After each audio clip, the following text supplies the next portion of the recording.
over to Keith Gregg, and North get out of trouble. Certainly out of trouble. That's the side around the corner. 21 goals, 148 North Melbourne. Carlton 7-11-53.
And in our match of the day, out at Arden Street, since quarter-time, North Melbourne have outscored Carlton by 17 goals to 6.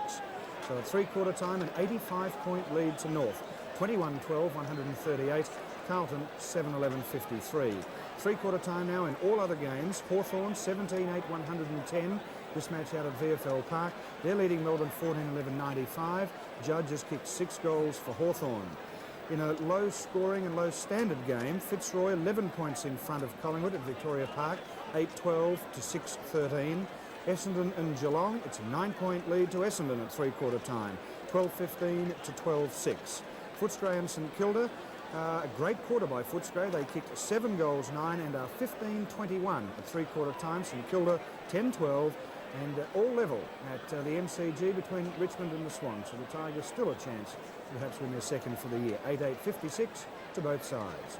That's a wrap-up of all for the three-quarter time scores. Let's go back out now to Arden Street to the match between North and Carlton. And here's Lou Richards and Peter Landy once again. Thank you, Graham. Some pretty interesting scores there, actually, but I think the most interesting score of the day is right here at Arden Street, with North Melbourne looking premiership quality at the moment. As I mentioned in the call during that quarter, they've had 3 very good victories by large margins, and today's going to be probably one of the largest they're going to have for the year against the reigning premiers. Well, they've played the best football I've seen North Melbourne play since their grand final days, Peter. Agreed. And I've never seen, this is not taking any credit away from North Melbourne's performance. They've had the luck running their way, but as you said during the commentary, they're making their own luck too. They're grabbing every opportunity when the ball bounces against Carlton. But it's the biggest hiding I've ever seen a Carlton side get for a long, long time. I've never seen so many Carlton players playing so sluggishly, and they've been grabbed. I've never seen so many Carlton players grabbed in possession of the ball and just can't break clear. Some of their dashes, you know, and they look to me as if they're tired or they're They're just worn out. They've got no zip about their play at all. And of course, North Melbourne have grabbed every opportunity. They've had many good players, Glendinning, Ramsey, and we've seen Dempsey fracture them around the ground. He had a bit of a lull in the second quarter. He was back to his top in that last quarter again.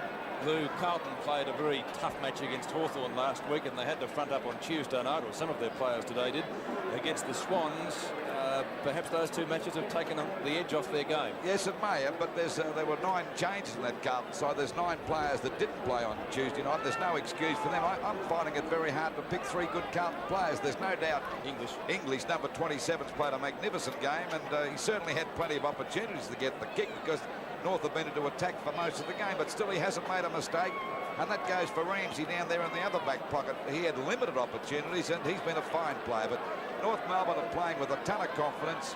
They've had good players all over the ground. And one player that surprised me that could have been up for a bit of criticism was young Holden, who's not doing too badly at the moment. He looked as me if he could have been a bit slow, but he's had a few kicks too, and he's been a handy player around the ground. It just proved the so-called experts aren't always right. Oh, well, you've got mates of yours talking to you. They've been here following North Melbourne for you. We're not talking about our program manager at all, are we? No, I wasn't. No, I didn't even know he was there. Barry Cable would be a very happy man at the moment, going off the ground with a former full forward for the Kangaroos and Doug Wade. Well, Doug would be a very proud player, and of course Doug is very happy to be assistant to Barry Cable, and David Dent's coming off the ground, but not David Dent, David Park, and he's certainly got his worries with his team because I don't know what he's going to do to lift them out of the doldrums. But Dempsey's been a magnificent player. And look, Peter, I think you mentioned this too. He's getting better as he gets older. He must be 34 or 35, but he hasn't put a foot wrong all day. And he's been a dominating player. David Parkin on the phone before the quarter even starts. Well, he might be ringing upstairs to get a bit of help from the bloke up there. That's the only hope he's got at the moment. That and Aspros, I'd say. So just about set for the final term.